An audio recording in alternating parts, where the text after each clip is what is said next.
Hello दोस्तों, नमस्कार। एक बार फिर स्वागत है आपका अपने यूट्यूब चैनल शर्मा क्लासेस में। दोस्तों, कहते हैं कि यदि रिश्तों के धागों की गांठ हाथों से खुल जाती है तो उन पे कभी कैंचियाँ नहीं चलाया करती। तो दोस्तों, आज की हमारी जो कहानी है वह महाभारत के टाइम की है। एक समय की बात है जब महाभारत में कौरव और पांडवों के बीच में युद्ध हो रहा था। युद्ध बहुत घमासान चल रहा था। शुरुआत के दिन से ही उस युद्ध में कौरवों की तरफ से जो प्रधान सेनापति थे वो पितामह भीष्म थे।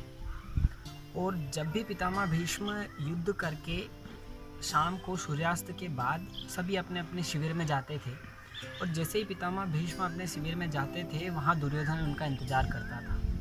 जैसे ही पितामह भीष्म अपने शिविर में प्रवेश करते थे, दुर्योधन उनको ताने मारने लग जाता था कि पितामह, आप हमारे तरफ से युद्ध कर ही नहीं रहे हैं, आप अपनी पूरी ताकत से युद्ध नहीं कर रहे हैं। अगर आप अपनी पूरी ताकत से युद्ध करते हैं तो हम कुछ एक ही दिन में पांडवों से युद्ध जीत सकते हैं। रोजाना पितामह भीष्म को ये बात कहता रहता था।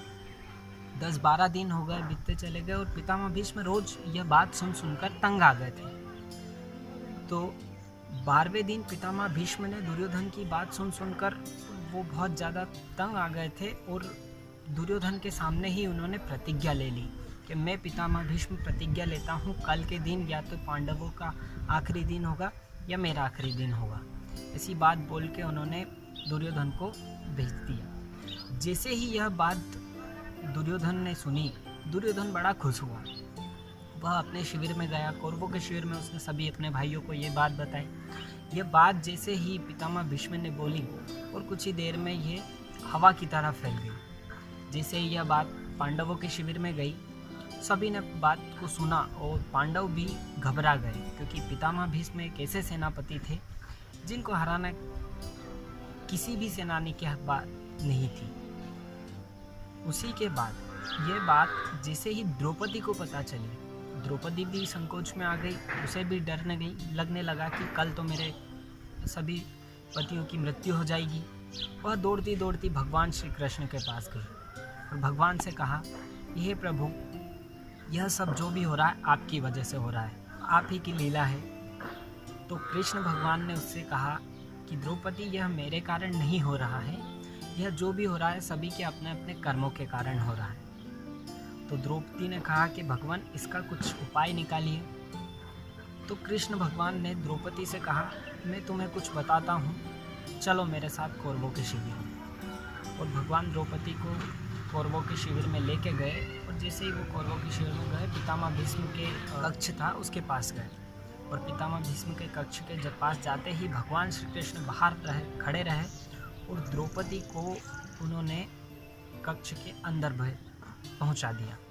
जैसे ही द्रौपदी अंदर गई, पितामह भीष्म जो थे वो ध्यान मुद्रा में बैठे हुए थे। जैसे ही द्रौपदी अंदर गई और जाते ही उन्होंने पितामह भीष्म को प्रणाम कहा, प्रणाम पितामह। और जैसे ही पितामह ने यह प्रणाम सुना, उन्होंने आंखें बंद करके ही उसे आशीर्वाद दे दिया, सौभाग्यवती भव। उनकी एक आदत थी पितामह की कि कोई भी अगर उनसे आशीर्वाद मांगता है तो वह नारियों को सौभाग्यवती भव का आशीर्वाद देते थे। यह बात जैसे ही उन्होंने कही और उसी के बाद जैसे ही अपनी आंखें खोली तो पितामह संकोच में आ गए कि अरे, ये क्या कर दिया तुमने।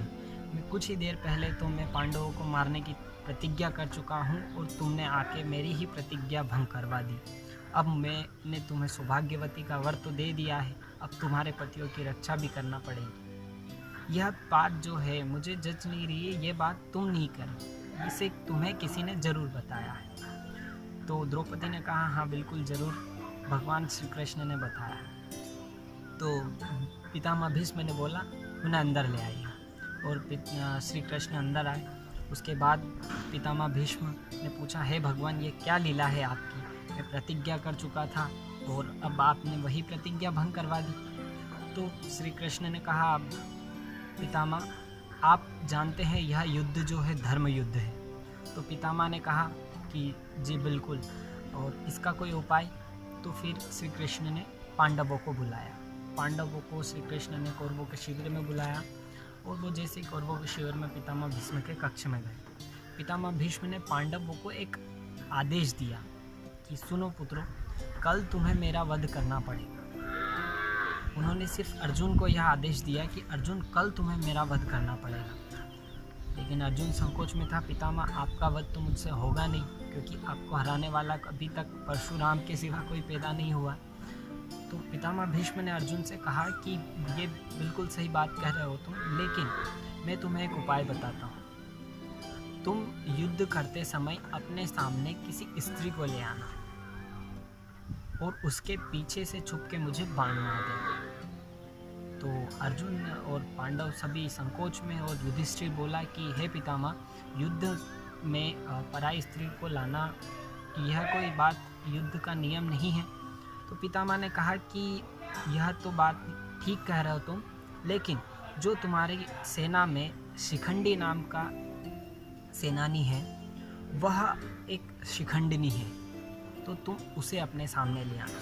वह पूर्व जन्म में अम्बा थी और उसी ने दूसरा जन्म लिया था शिखंडिनी के रूप में, लेकिन वह शिखंडी बन गई। यक्ष की मदद से वह शिखंडी बन गई। यह बात पितामह ने अर्जुन को कहा कि अर्जुन तुम उसे अपने सामने लेके आ जाना। जैसे ही वो तुम्हारे सामने रहेगी, मेरे अपने सामने आएगी, मैं अपने अस्त्र रख दूंगा और तुम पीछे से छुप के मुझे बाण मार देना।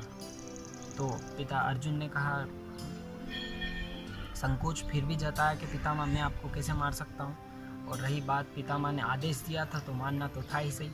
तो फिर अर्जुन ने यह बात मानी और पितामह से सब आशीर्वाद लेके सुबह युद्ध में चले गए। और जैसे युद्ध प्रारंभ हुआ, दोनों सेनाओं के सेनापतियों ने आदेश दिया और अर्जुन ने अपने रथ पे शिखंडी को बिठाया और जाके पितामह भीष्म को वीर गति प्रदान करी। दोस्तों, आज की कहानी हमें दो बातें सिखाती है।